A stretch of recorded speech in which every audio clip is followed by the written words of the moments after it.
किसान नेता राजू शेट्टी ने कहा है कि आंदोलन की कटुता टालने के लिए सभी को आगे आना चाहिए। साथ ही उन्होंने गोखले बिल्डर के मामले में स्पष्ट किया कि व्यवहार रद्द नहीं होगा और एचएमडी के नाम पर दर्ज नहीं होगा तो आंदोलन संघर्ष के साथ मूक मोर्चे जारी रहेंगे।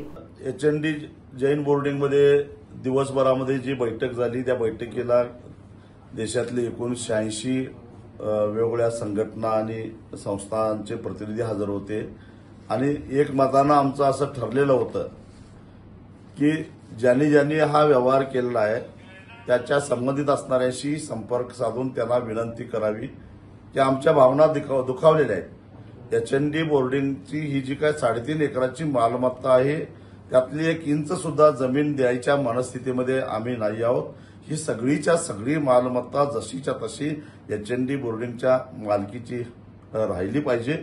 तेव्हा पुण्याचे खासदार मुरलीधर मोहोळ असतील, गोखले बिल्डर्स असतील किंवा एचएनडीचे ट्रस्टी असतील यांना भेटून एकदाच विनंती करावी की तुम्ही हे व्यवहार रद्द करा आणि आहे तशी बोर्डिंग पुन्हा चालू करा असं महाराजांच्या आदेशावरनं एकमतानं ठरलं आणि मला सगळ्यांशी संपर्क साधायला सांगितलं। दरम्यानच्या काळामध्ये रात्री 10:30च्या दरम्यान मला मुरलीधर अण्णा मोहोळ यांचा फोन आला आणि त्यांनी सांगितलं की आज जो काय बैठकीमध्ये ठरलेला आहे त्याचा आदर करून गोखले बिल्डर्स यांनी एचएनडी ट्रस्टीना एक पत्र लिहिलेलं आहे, पत्र मेल केलेलं आहे आणि त्याच्यामध्ये हा संपूर्ण व्यवहार आम्ही रद्द करत आहोत आणि जे 230 कोटी रुपये त्यापोटी दिलेले आहेत ते आम्हाला परत द्यावेत अशी विनंती त्यांनी केली आहे। त्या पत्राची प्रती मला मिळाली, परंतु आता गोखले ट्रस्टनं गोखले बिल्डर्सनी केवळ व्यवहार रद्द झाला म्हणून पत्र लिहिलं म्हणून आम्ही समाधानी नाही आहे।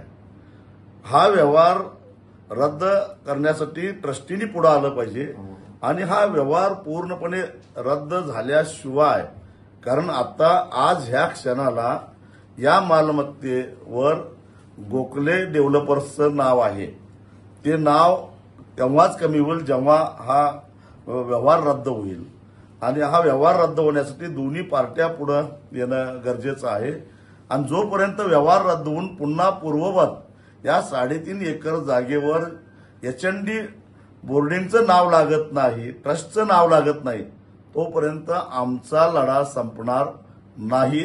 आमच्या आंदोलनाच्या ऍक्टिव्हिटी ज्या काय चालू आहेत त्या तशाच राहणार। अजूनही माझी सर्व घटकांना विनंती आहे की 1 तारखेला परमपूज्य आचार्य गुप्तनंदीजी महाराज उपोषणाला सुरुवात करणार आहे। ती कटुता टाळायची असेल, ती त्याच्यानंतर होणाऱ्या आंदोलन देशभरात जे होणाऱ्या आंदोलन आहे ते होऊन द्यायचं नसेल तर सरकारनं पुढाकार घ्यावा, ट्रस्टीनी पुढाकार घ्यावा आणि हा व्यवहार 30 तारखेच्या आत पूर्ण रद्द करून पुन्हा पूर्ववत ह्या 3.5 एकर जागेवर ट्रस्टचं नाव लावावं तरच हा लढा आमचा शांत होईल। तोपर्यंत लढा संपणार नाही। आम्ही केवळ पत्र लिहिलं म्हणून समाधान मानणार नाही, तर हा व्यवहारच रद्द झाला पाहिजे या मताशी आम्ही ठाम आहोत।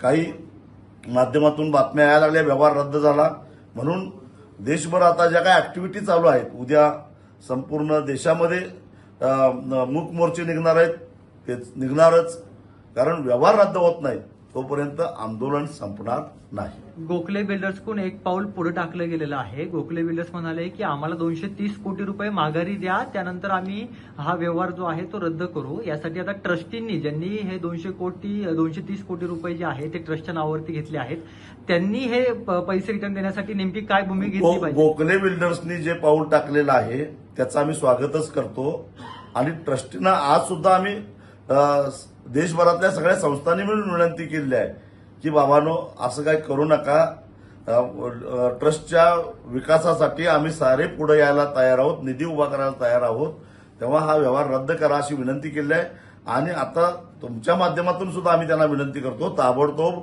हा व्यवहार रद्द करून त्यांचे पैसे त्यांना परत देऊन टाका, अन्यथा 1 तारखेला महाराजांचं उपोषण सुरू झाल्यानंतर आम्ही ट्रस्टींच्या दारात जाऊन उपोषणाला बसल्याशिवाय सोडणार नाही. आता नेमकं काय तुमच्याकडून पाऊल उचललं जाणार आहे? कारण का देशभर तुम्ही आंदोलनाची पुकार जी आहे ती दिलेली आहे, परंतु गोखले बिल्डर्सकडून पुन्हा एकदा तेच सांगतो की 1 पाऊल पुढे टाकलेलं आहे.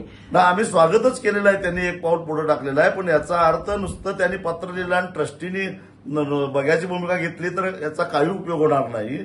तेव्हा ट्रस्टीनी पण 1 पाऊल पुढे टाकलं पाहिजे आणि हा व्यवहार रद्द करून त्यांचे पैसे त्यांना परत द्यावेत.